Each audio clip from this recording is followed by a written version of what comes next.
something really simple. Wherever you are, just take a slow, quiet breath in and out through your nose. Feels automatic, doesn't it? We do it, about 20,000 times a day without a second thought. But hidden in that simple action, there's this really deep chemical system running things. And if that system gets just a little bit off balance, well, that could be the real reason behind some incredibly confusing symptoms. Chronic fatigue, anxiety that just doesn't add up, weird busyness, or that constant feeling of being kind of unsteady, maybe wobbly. So let's unpack that chemistry. Today, we're doing a deep dive into carbon dioxide, KO-ROS. Now, we usually hear about KO-ROS as like the bad guy for the environment, right? Something to get rid of. But inside your body, it's absolutely vital. It's this quiet regulator of your balance. It's the key to actually getting oxygen delivered where it needs to go. And it's crucial for keeping your nervous system calm. Exactly. And I think for listeners who've been, trying to find that link, that physiological reason for feeling unstable or just generally off, understanding KO, that really could be the missing piece. We're going to look at physiology that honestly is taught in the first year of med school, but somehow it rarely gets explained clearly to patients experiencing these exact issues. Yeah, it's time we really challenge that villain idea for KO inside the body. We all know oxygen is the hero. We need it, obviously. But the science, well, it shows oxygen can't really do its job properly on its own. It needs a partner. And that partner is KO. It's counterintuitive because we think breathing is all about purging KO, just getting rid of it. But that completely misses its actual function, its chemical role after you inhale. And the really fascinating thing here, the part that sort of changes everything about how you view breathing, is something called the Bohr effect. The Bohr effect. Okay, that sounds a bit technical. Can you break that down for us? What exactly is it, and why is it so important for, well, just feeling normal? Yeah, simply put, the Bohr effect describes how KO acts as the trigger, you could say the unlock mechanism, that allows oxygen to actually detach from the hemoglobin in your red blood cells. Yeah. See, without enough KO present in the tissues, that oxygen just stays kind of locked onto the hemoglobin. You can breathe in tons of oxygen, fill your lungs right up, but if your CO level isn't in that specific, quite narrow sweet spot, then the oxygen doesn't get released effectively into your muscles, your brain, or, crucially for balance, the inner ear. Wait, hang on. That's huge. So are you saying if I breathe too fast or maybe too shallowly and I blow off too much KO, I could actually be making my body less oxygenated at the tissue level, even if I'm breathing more air? That's precisely it. The oxygen stays trapped in my blood. It's like having a full tank of gas but no key for the ignition. Right. Low KO is like losing that key. And think about where that oxygen needs to go, your brain for thinking, your muscles for moving, and yeah, the inner ear and cerebellum, which are basically balance headquarters. Wow. Okay, so when KO dips too low, below that sweet spot, the body reacts immediately. It doesn't just wait. Oh, absolutely not. It's an immediate chemical cascade. Physiologically, low KO causes vasoconstriction. Those tiny blood vessels, especially the ones going to your brain, they literally tighten up. Okay. Your nerves also become more excitable, more irritable. They fire off signals too easily. Muscles tend to tense up. And your nervous system reads this whole chemical picture as a threat signal. It sounds exactly like those vague things people complain about. Feeling jumpy or having tight shoulders all the time or feeling floaty or off. But the cause might not be stress or posture. It could actually be these chemical alarm bells from low CA. That's very often the case. It's this immediate body-wide chemical reaction that puts you in a sort of low-grade over-alert state. And yeah, it gets easily confused with things like generalized anxiety or just, getting older. Which leads us right to the hidden trigger. Overbreathing. And we're not necessarily talking about full-blown hyperventilation here, right? No, not at all. More often, it's these common, almost invisible modern habits, things that just make us breathe a bit faster, a bit shallower, a bit more urgently than we actually need to. And we constantly blow off that vital KO without even realizing it. Like what kind of habits? Well, think about it. How much time do we spend staring at screens, often holding our breath or taking really shallow little sips of air? Or constant mouth breathing, maybe when we talk, or maybe when we exercise incorrectly. Even things like repetitive sighing when we're anxious. And a big one, maybe the most damaging, happens at night: snoring or any kind of sleep-disordered breathing. That rapidly depletes KO while you're supposed to be resting and restoring. So if the body is losing KO through these faster, maybe shallower breaths, why does the nervous system freak out? Why does just, say, staring intensely at my phone potentially shift my body into alarm mode? Because your body runs on ancient survival chemistry. Falling KO levels, historically, meant one of two things. Either you were exerting yourself massively, like running from danger and using up oxygen rapidly, or you were in physiological distress.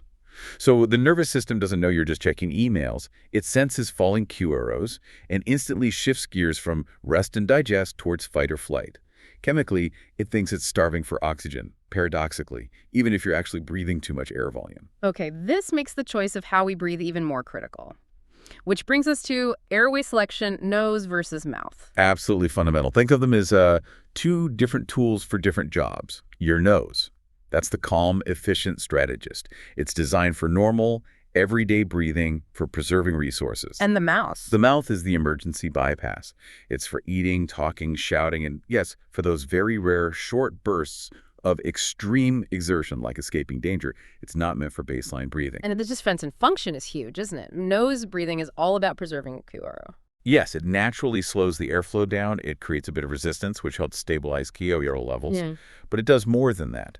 It also warms the air, humidifies it, filters it, Right. and importantly, it triggers the production of nitric oxide right there in the sinuses. Nitric oxide, I've heard about that. What's the benefit there? Well, nitric oxide is amazing stuff. It's naturally antimicrobial, which is great for defense, but critically, it's a potent vasodilator. It tells your blood vessels to relax and open up. Ah, I see. So nose breathing doesn't just help you keep the QRO you need for the Bohr effect to release oxygen. Exactly. It also helps widen the roads for that oxygen to travel through. Precisely. It optimizes the whole delivery system. Whereas mouth breathing, well, it does the opposite chemically. It dumps QO fast. Dumps QA rapidly, yes. Yeah. It also dries out your throat and airways, making them more vulnerable. And crucially, it sends that immediate stress signal we talked about, contributing to that irritable, slightly on-edge nervous system state. So the takeaway is pretty clear. Nose for breathing, mouth for eating, and emergencies. That's the fundamental design. Use the right tool for the job. Okay, now let's connect this chemistry directly to physical stability, especially as we age. We need to talk about the clinical impact of having chronically low QO tolerance on balance, that feeling of wobbliness and the risk of falls. Because good balance is it's everything as we get older. It really is. And the data links low QO tolerance very clearly to instability. Remember the vasoconstriction, tighter blood vessels. Yeah. Well, that means reduced blood flow to the key balance centers in the brain. It also means your reflexes can slow down. And it definitely increases that sensation of dizziness or lightheadedness, especially with quick movements. Like turning your head quickly or standing up from a chair. Exactly those kinds of things. Things that shouldn't normally cause a problem. That makes so much sense. Because often, if an older person feels dizzy standing up or wobbly turning their head, the first thought is, oh, it's my inner ear, or maybe my leg muscles are getting weak. Right, we tend to look for a mechanical fault. But what you're saying is the root issue might actually be upstream. It might be the breathing chemistry that's off, preventing the brain and nervous system from coordinating balance properly in the first place. That's often the underlying overlooked factor. We're treating the symptom, the dizziness, the unsteady gait, without addressing the chemical foundation. If the chemistry is off, the whole system struggles to maintain stability, and yeah, that significantly bumps up the risk of falling. This is actually really empowering. But okay, how can someone listening right now get a sense of their own QO tolerance? We can't all run off to a physiology lab. No, absolutely not. Thankfully, there's a really simple, reliable way to estimate it at home. It's called the BOL-T score, that stands for Body Oxygen Level Test. It's not about performance, just a measure of your body's sensitivity to QO buildup. Okay, the BOL-T score. Let's be really clear on how to do this, because you said it's not a competition, right? It's about finding your current comfort zone. Exactly.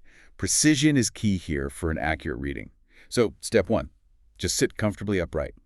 Breathe gently, normally, only through your nose for maybe a minute or two.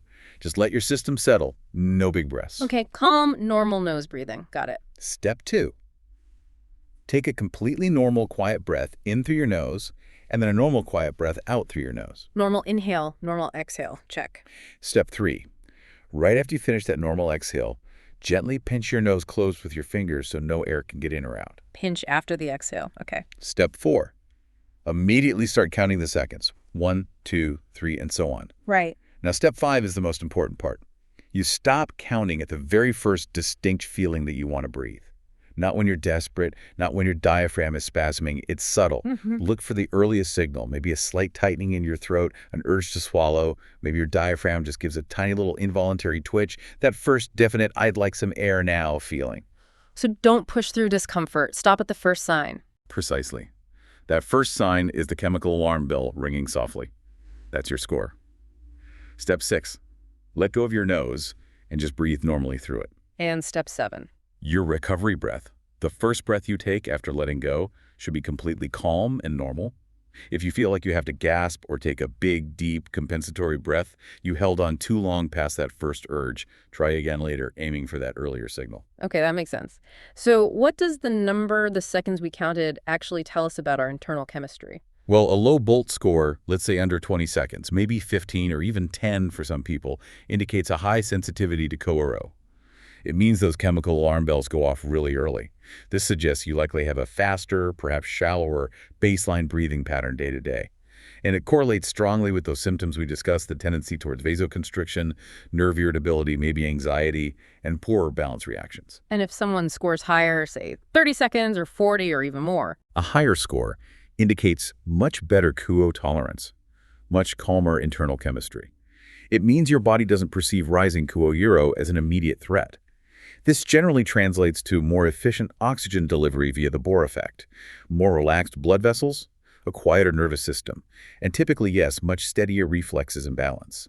It's why you often see athletes or people who practice mindful breathing like yogis scoring quite high.